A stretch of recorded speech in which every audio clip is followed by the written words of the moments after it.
बच्चों प्लीज देखो आगे चलो। मैं पढ़ देता हूँ। A shell leaves the cannon at time t equals to 0 and reaches the maximum height at t equals to t. Okay. On the figure 2.1, sketch the variation with time t of the velocity v of the shell from the time t equals to 0 to t equals to t. Numerical values of v are not required. Okay. अच्छा, तो तुम लोग को कोई जहन में तुम लोग के कोई शेप आ रहा है कि किस तरह से शेप बनेगा?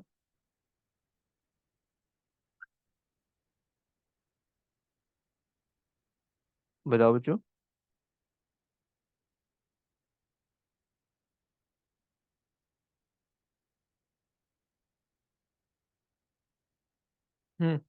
Any idea? मेरे जहन में जो है कुछ इस तरह का आ रहा है। अच्छा जनाब, तो उसने जब स्टार्ट किया तो कोई एक मैक्सिमम वैल्यू से स्टार्ट किया, सही है? तो वेलोसिटी जीरो नहीं थी उसने जब स्टार्ट किया, सही है? और फिर उसके बाद जो है उसकी इनिशियली जो है ना वैल्यू वेलोसिटी थी वो मैक्सिमम थी, और फिर आहिस्ता आहिस्ता जो है वो वेलोसिटी उसकी चेंज होनी शुरू हुई, या उसकी वेलोसिटी जीरो हुई, सही है? तो इसका मतलब है कि लाइन, मतलब अगर जनरली देखूं तो मेरे पास व्यू बननी चाहिए, लेकिन कर्व लाइन बनेगी, ऑब्वियसली बात है, स्ट्रेट नहीं बनेगी, सही है? क्योंकि वेलोसिटी जब टी तक पहुंच रहा है, सही है, मतलब मैक्सिमम हाइट पे उसकी वेलोसिटी जीरो है, सही, ये चीज मुझे पता चल गई कि उसकी वेलोसिटी मैक्सिमम हाइट पे यानी एट टाइम टी पे उसकी वेलोसिटी जीरो है, सही है? अब मेरे पास कर्व दो सिनेरियो से बन सकते हैं।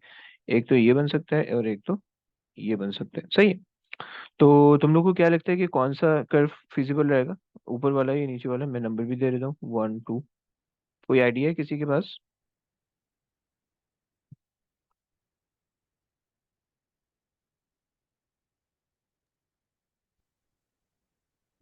1 एंड वाई नॉट 2?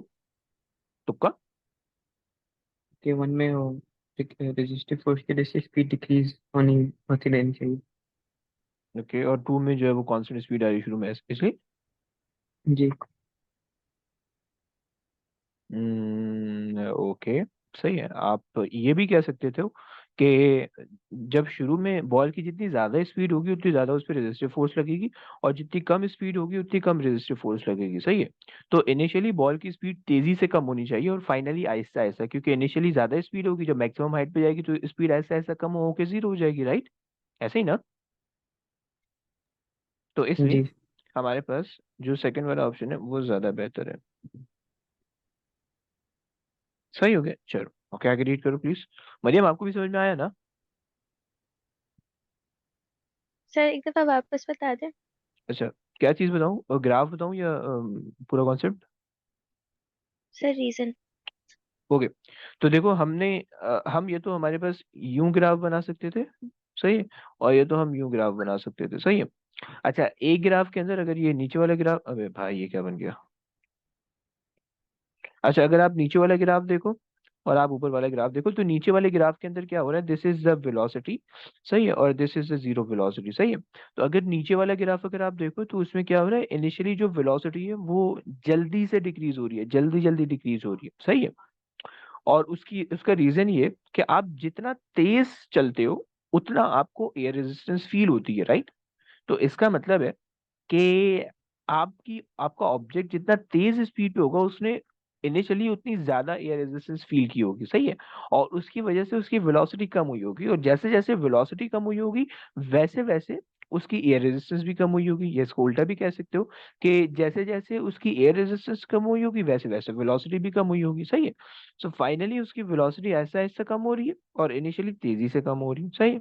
तो इस वजह से हमने पहले वाले ग्राफ का दूसरे वाले ग्राफ के अंदर जो है इनिशियली वेलोसिटी ज्यादा, मतलब जो वेलोसिटी का डिक्रीज है वो देर से चेंज हो रहा है, इनिशियली जो है वो तकरीबन कांस्टेंट है, और फाइनली फिर जाके वो चीज चेंज हो रही है, सही है? समझ रही हो? जी सर। सर ओके, ये आपको बोलो बोलो। टी पे स्पीड जीरो कैसे पता चली? है, देखो, अच्छा, वो तुम्हें बोल रहा है कि okay, and reaches the maximum height at T equals to zero, सही हो गया? अब अगर यहाँ अगर आप रीड करो, सही है, तो उसने बोला कि भाई rises to the maximum height इतनी, सही है? तो इसका मतलब है कि भाई मैक्सिमम हाइट पे जाके वेलोसिटी क्या हो जानी चाहिए? बोलो। जीरो हो जानी चाहिए। होनी चाहिए ना, तो वो यही बोल रहे हैं। तो मुझे फिलहाल तो क्वेश्चन से ही पढ़ के पता चला कि जीरो होनी चाहिए। सही है, तो इस वजह से मैंने किया। सही है। जी ठीक। अच्छा जनाब, चलो आगे आ जाओ। Okay, the force due to the air resistance is a vector quantity. Okay, compare the force due to the air resistance acting on the shell as it rise with the force due to the air resistance as it falls. Okay, चलो अब इसमें हम क्या बोले। देखो direction आपके पास सिर्फ change होगी। सही है। आपके पास जो है एक तो वेट होगा। सही है, वो जो वेट होगा वो toward the centre of the earth लगेगा, चाहे वो बॉल ऊपर जा रही हो चाहे वो बॉल नीचे आ रही हो। सही हो गया। लेकिन जो है, जब आपके पास जो ऑब्जेक्ट है, जब वो ऊपर जा रहा होगा उसकी मोशन फॉरवर्ड डायरेक्शन में होगी, तो जो फोर्स होगी, यानी जो एयर रेजिस्टेंस वाली जो फोर्स होगी वो किस डायरेक्शन में होगी, वो डाउनवर्ड डायरेक्शन में होगी। सही है। और जब वो नीचे गिर रहा होगा तो उसकी फोर्स अपर डायरेक्शन में होगी। सही है। समझ पा रहे हो जी बच्चों, बताओ। जी सर। ओके जनाब, चलो अब मैं तुम लोग को ये भी, अच्छा देखो, एक तो तुम लोग ने ये बता दिया कि भाई when the shell rises,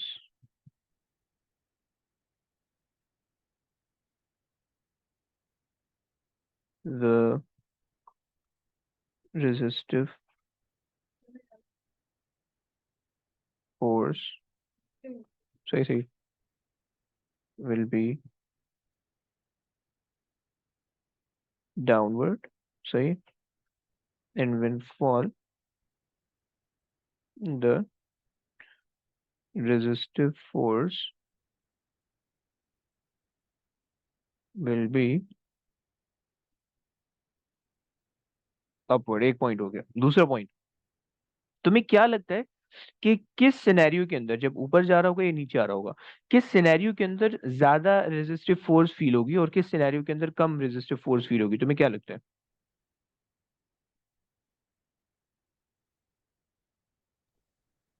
yes. मेरे कहने का मतलब ये, मैं थोड़ा क्लियर कर देता हूँ। मान लो ये बॉल है, मैंने इस बॉल को वो ऊपर फेंक रहा हूँ। सही है, with initial velocity of 80 centimetre, 80 metre पर सेकंड। सही है, और वो मैक्सिमम हाइट पे जाके जीरो वेलोसिटी हो रही है। सही है। एक सिनेरियो मेरे पास ये है, यानी राइजिंग का।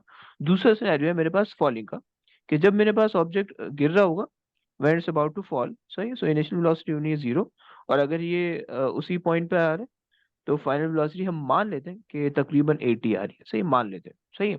तो तुम मुझे बताओ कि जैसे जैसे तुम ऊपर जा रहे होगे, रेजिस्टिव फोर्स तुम्हारी इंक्रीज हो रही होगी या डिक्रीज हो रही होगी, और इसी तरह से जब तुम नीचे आ रहे होगे तो रेजिस्टिव फोर्स तुम्हारी इंक्रीज हो रही होगी या डिक्रीज हो रही होगी, बताओ बच्चों।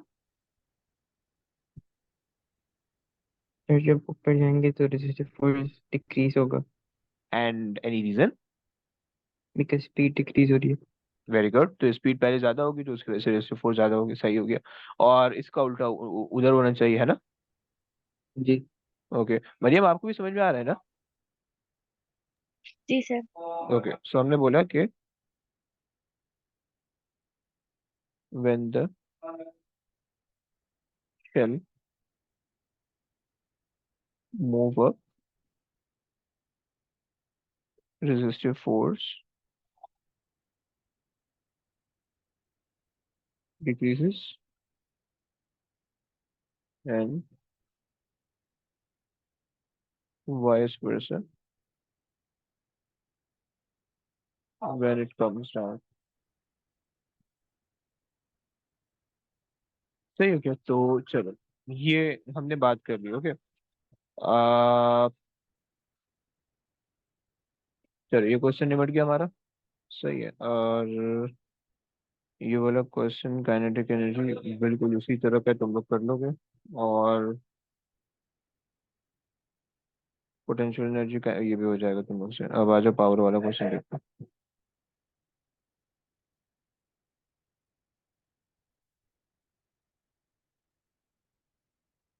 अच्छा, एक मिनट देना।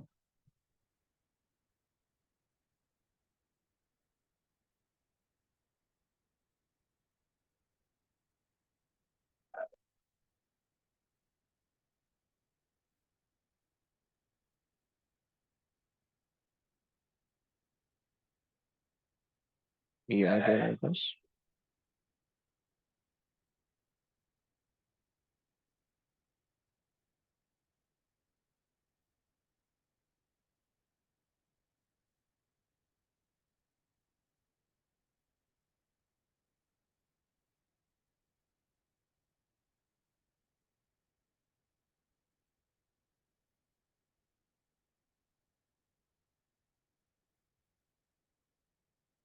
सही हो गया। चलो आ जाओ जरा इबाद प्लीज। Define power. अच्छा, पावर के बारे में क्या पता तुम लोग को? अभी अब मैंने बता दी थोड़ी बहुत चीजें। Rate of change of energy. Okay, ये रेट ऑफ डूइंग वर्क, ये rate of change of energy, बेहतरीन बता दी आप। अच्छा जी। चलो, तुमने बता दिया कि रेट ऑफ। अच्छा, ये बात आगे पढ़ो please. Car of mass 1700 kilograms moves in a straight line along a slope that is at an angle theta to the horizontal as shown. The car moves at constant velocity for a distance of 25 meters from point A to point B. Air resistance and friction provide a total resistive force of 440 newtons that opposes the motion of the car. For the movement of the car from A to B, state the change in the kinetic energy. हम्म। अच्छा, वो बोल रहा है कि state the change in kinetic energy. State the change का मतलब है कि कहीं ना कहीं उसने लिख रखा है काइनेटिक एनर्जी, और वहां से तुम्हें देख के छापना है। ऐसा कुछ होगा मेरे ख्याल से। तो तुम्हें क्या लगता है कि चेंज इन काइनेटिक एनर्जी कितना होगा? क्या लगता है, कोई आइडिया? क्योंकि देखो, वो जब भी बोलेगा स्टेट, तो स्टेट का मतलब होता है कि वो कहीं लिख के दे चुका है, या पहले उसने कोई ऐसा काम करा लिया कि जिससे तुम्हें फर्दर कैलकुलेशन की जरूरत नहीं है, तुम्हें डायरेक्ट आंसर लिखना है। तो तुम्हें लगता है कुछ आंसर है, दिख रहा है तुम्हें? तुम्हारे मुझे दिख रहा है, मुझे सामने दिख रहा है मेरे पास, कि उसने लिख के दिया हुआ बड़ा बड़ा। तुम्हें दिख रहा है? ये बात दिख रहा है मरियम, दिख रहा है तुम्हें? फिर वो कांस्टेंट वेलोसिटी पे जाए तो तो काइनेटिक एनर्जी में कोई चेंज नहीं होगा। ओफो, हैवी। वेरी गुड, हो गया, तो जीरो हो गया, सही है ना? मरियम समझी? जी sir. Okay, very good. Okay, तो तुमसे बोल रहा है calculate the work done against the total resistive force. Okay, calculate बोल दिए, चलो देख लो भाई, क्या करोगे? मरियम बता सकती हो work done against the total resistive force के लिए क्या करोगी?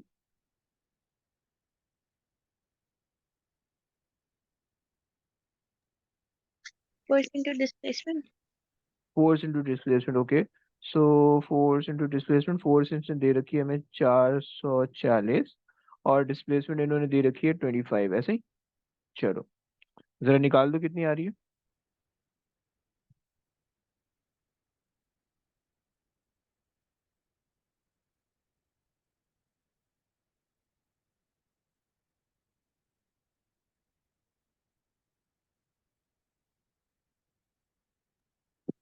11,000. 11,000, ओके। सही हो गया, चलो आगे चलते हैं। The movement of the car in B from A to B causes the gravitational potential energy to increase by this much. Okay, सही है। Calculate the increase in the vertical height. Okay, and they also gave us the mass. सही है, सही है। So हम क्या कर लेंगे?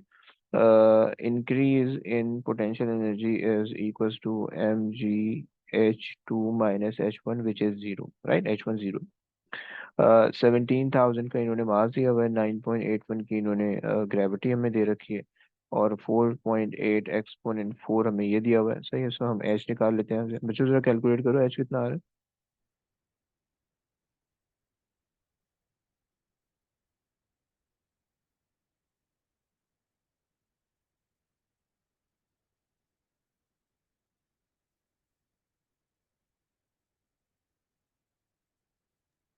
2.9.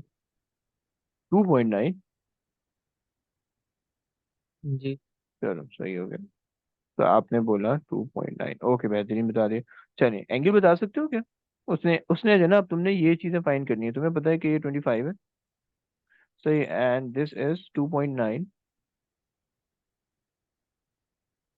2.9 बोल लो ना, मैं 8 सुन रहा हूँ, पता नहीं क्यों। 2.9 जी। ओके, शायद थोड़ा बहरा हो गया होगा। खैर, सो 2.9 आ गया। ओके, सो तुम एंगल निकाल सकते हो क्या? जी। कैसे निकालोगे? कौन सा मंत्र पढ़ लूं? सोका टोआ वाला या some people have? Sine inverse. Okay, sine inverse और परपेंडिकुलर अपॉन हाइपोटेन्यूज, ऐसे ही ना? 2.9 डिवाइडेड बाई 25। ओके, जरा निकाल दो प्लीज, कितना आ रहा 6.7। है?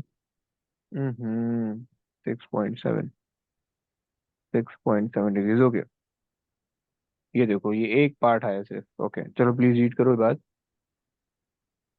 The engine of the car in B produces an output power of 1.7 into 10 raised power 4 watts to move the car along the slope. Calculate the time taken for the car to move from A to B. Okay,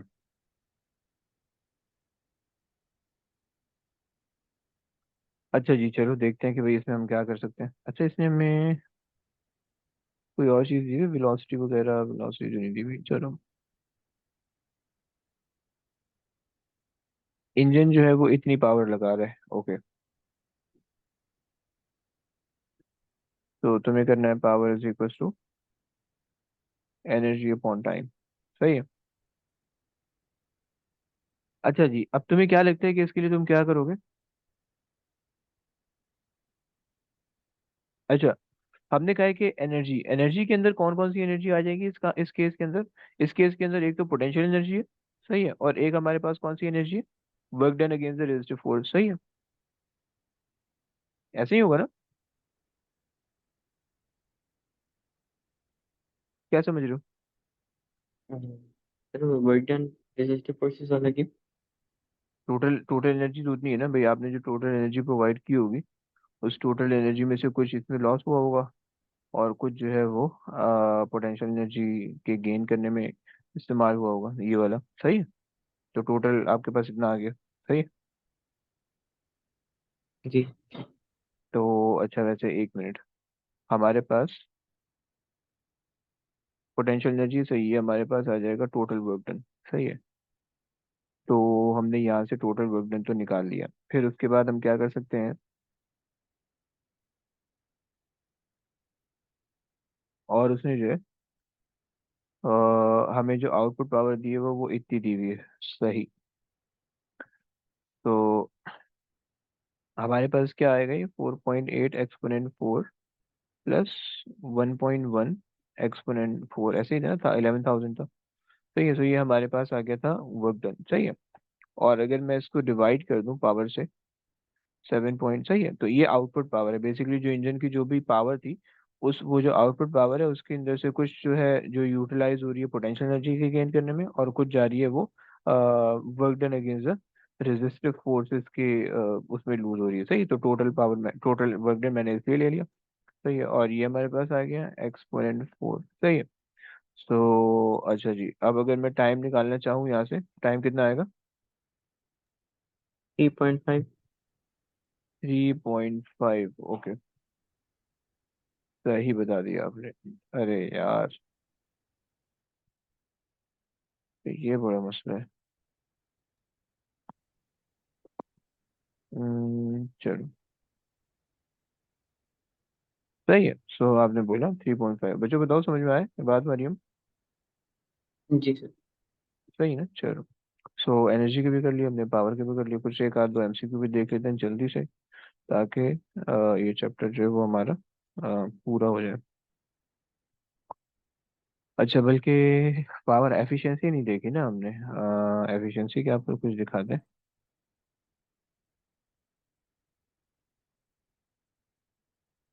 work and efficiency, सही है। चलो,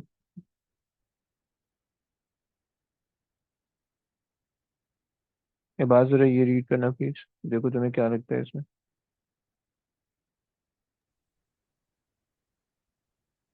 During an interval of time, fuel supplies energy X to a car.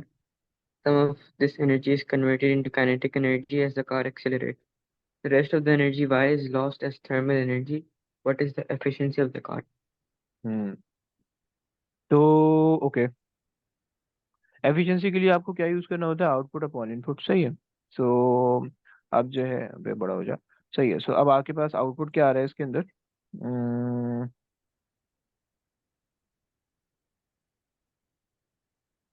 X जो है वो आपके पास input है, right? Y loss हो रहा है, सही है। तो इसका मतलब है कि आपके पास एक्स इनपुट हो जाएगा और वाई आपके पास जो लॉस हो जाएगा। सो एक्स माइनस वाई करोगे तो वो आपके पास यूजफुल हो जाएगा, समझ रहे हो?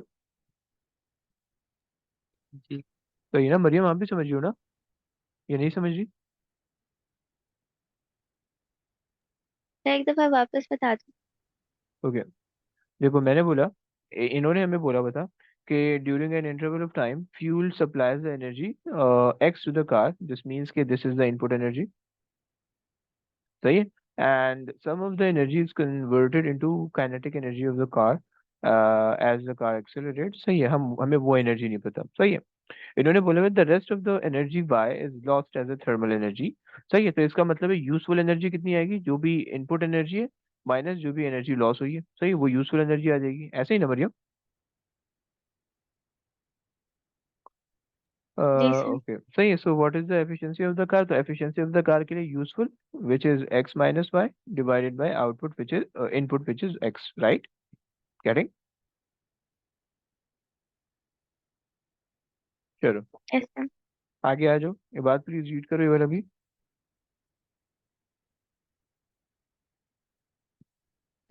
Power is transferred through a machine as shown.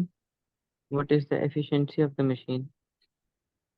Okay, तुम्हें क्या लगता है कि एफिशिएंसी किस तरह से निकलेगी? अब सामने सारी चीजें दी हुई हैं, तो उसी को देख के जो है तुम्हें वो करना है, सही है। जरा इसको भी देख लेते हैं। अच्छा, तो तुम्हें बोला हुआ है कि इनपुट पावर तुम्हें दी हुई है पी आई, सही है, और आउटपुट तुम्हें दिया हुआ है पी ओ, सही है, और तुम्हें पावर लॉस दिया हुआ है, सही है। तो अब तुम्हें एफिशिएंसी निकालना है। एफिशिएंसी के लिए जो है वो आउटपुट पावर, सही है, अपॉन इनपुट पावर होना चाहिए, है ना? ऐसे ही होती है एफिशिएंसी बच्चों, एफिशिएंसी जी ऑफ द मशीन, सही है। सो आउटपुट पावर आ गई। ऐसा कोई आंसर नहीं है ना? ये इनकी यही तो कमबख्ती है कि जो है ना, जो आंसर हम निकालते हैं वही आंसर नहीं होता। अब क्या करें भाई? सर, डी है। है, डी है। और ओड़े बेहतरीन हो गया यार, दिख गया तुम्हें, सही। चलो गुड है। चलो एक और क्वेश्चन देखो जरा। ये थोड़ा सा अजीब सा क्वेश्चन है, इसको तुम्हें 4 दफा पढ़ना पड़ेगा तब तुम्हारे पल्ले पड़ेगा कि वो क्या कह रहा है, सही है। जरा प्लीज रीड करना ये बात। Trains supply coal to a power station. The table shows quantities describing the operation of the power station. Which expression gives the efficiency of the power station? हम्म, क्या करें?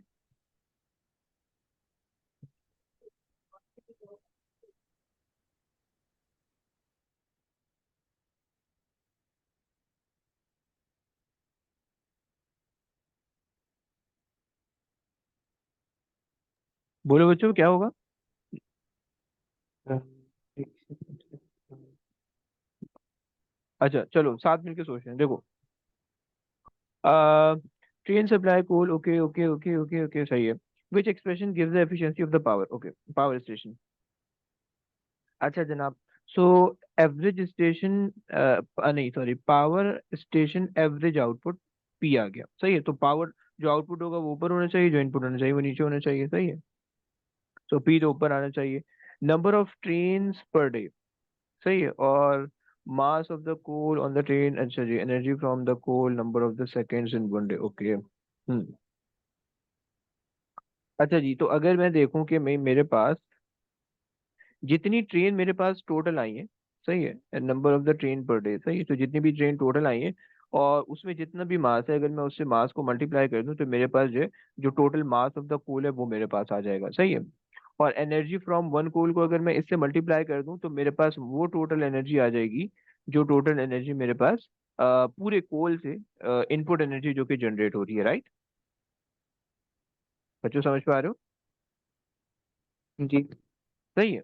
तो ये मेरे पास आ गई एनर्जी की फॉर्म में, सही है। सो एन एम ई, ये मेरे पास आ गया डिनोमिनेटर एनर्जी की फॉर्म में, पावर की फॉर्म में ना, एनर्जी की फॉर्म में। और ऊपर मेरे पास क्या है? पावर है। तो अगर मुझे उसको एनर्जी की फॉर्म में कन्वर्ट करना है तो मैं टाइम से मल्टीप्लाई कर देता हूँ, यानी मैं एस से मल्टीप्लाई कर देता हूँ, सही है। तो मेरे पास ये बन गया ए। समझे मरियम, समझी ये बात बच्चे, समझा? जी सर। जी ओके, सर। चलो गुड है। बच्चों जरा ये देखो, ये तुम लोग से हो जाएगा फौरन, वो तो बहुत आसान आसान क्वेश्चन, मुश्किल था, ये थोड़ा सा आसान है, जल्दी से देखो, बात ये करो प्लीज। मरियम तुमने सॉल्व करना है।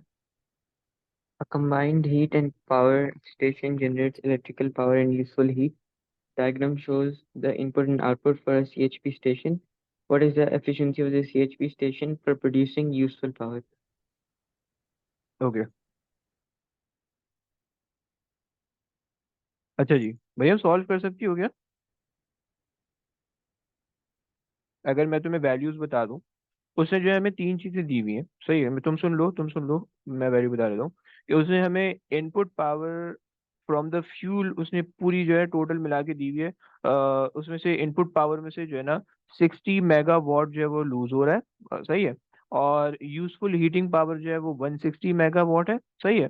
और एक और यूजफुल इलेक्ट्रिकल पावर जो है वो 100 मेगावाट है, सही है। तो ये सारी मिला के जो है इनपुट बन रही है, सही है। और वो बोल रहे हैं कि अच्छा, अब ये जो तुम्हारा इलेक्ट्रिकल सिस्टम है, ये जो तुम्हारा बेसिकली सिस्टम है, ये electrical power and useful heat, ये दो काम कर रहा है आउटपुट के तौर पे, सही है। तो तुम्हें पता चल गया कि तुम्हारे पास जो टोटल इनपुट पावर थी वो आ गई 100 + 160 + 60, सही है। और जो यूजफुल आउटपुट आई तुम्हारे पास वो ऊपर आ गई 160 + 100, सही। मल्टीप्लाई बाय 100 कर दो तो तुम्हारे पास आ जाएगा आंसर। आ रहा है?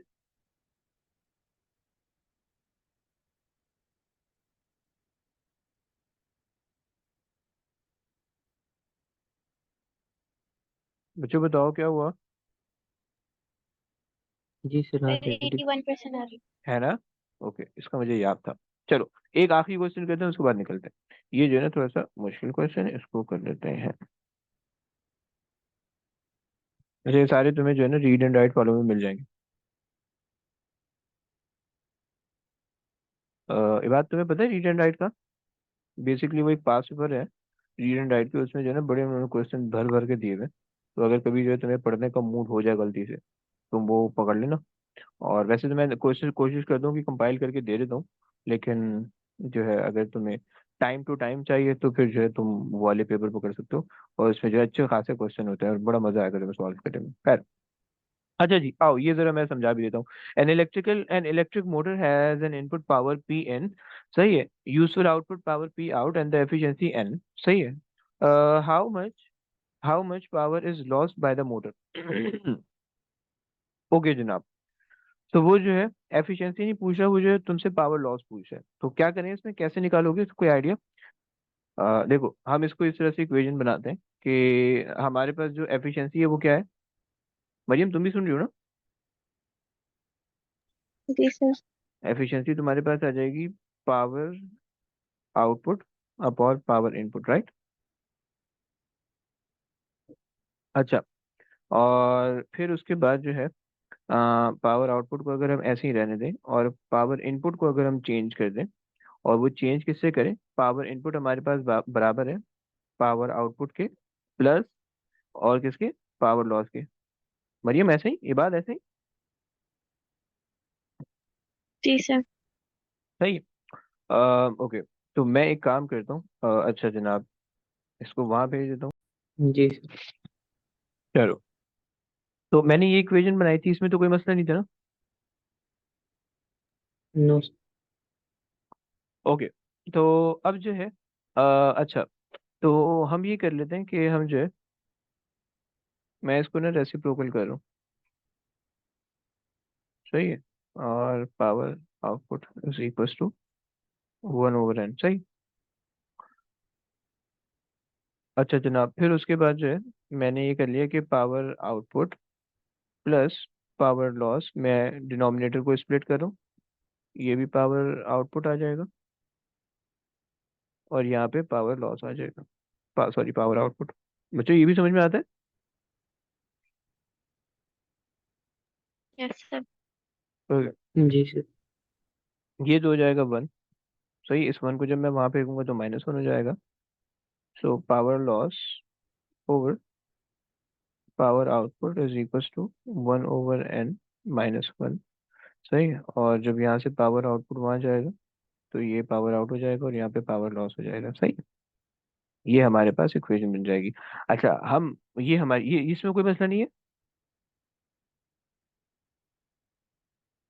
बोलो। हम जो गलती कर रहे नो थे, या सर। हम जो सिंप्लीफाई कर रहे थे, वो हम जब यहाँ पे पहुंचे तो हम इसको वहां ले गए। तो ये हम लोग ने यूँ किया कि power loss P out plus P loss is equals to P out का, राइट। पहले जो हम पहले सॉल्व कर रहे थे, फिर उसके बाद हमने यहाँ से इसको सिंप्लीफाई किया। So N P out plus N times P loss. ओहो, तो ये गलती कर दी थी मैंने। पी आउट सही, एन को अच्छा पी आउट को मैं वहां ले जाता हूँ। So N P loss is equals to P out minus N times P out. सही, पी आउट कॉमन ले लो। सो पी आउट यहाँ बच जाएगा आपके पास वन माइनस एन, हमारा ऐसे ही बच रहा था, है ना। लेकिन हमने ये वाले एन को नहीं कंसिडर किया था, ये एन वहां जाके जब डिवाइड होगा, सो ये हो जाएगा पी लॉस के बराबर। सही है, तो अब ये जो है फिर सही हो जाएगा, समझ रहे हो ना। तो अब ये हो जाएगा P loss is equal to P out और one over N minus one. सही बच्चों, समझ रहे हो, बताओ। जी सर सही। नहीं, पहले मैं ये गलती कर रहा था कि मैंने जो ना ये एन को, मैं एन पता नहीं यहाँ से आते आते फिर एन नीचे गायब हो गया था मेरा। सही है, तो वो गलती हो गई थी मुझसे। तो खैर, तो ये चक्कर है, सही है। तो इससे जो है ये मेरा आंसर हो गया, सही है। तो चलो, ये हमारी आज की क्लास की वर्क एनर्जी पावर कंप्लीट हो गया। मैं इसको क्वेश्चन सेंड कर देता हूँ।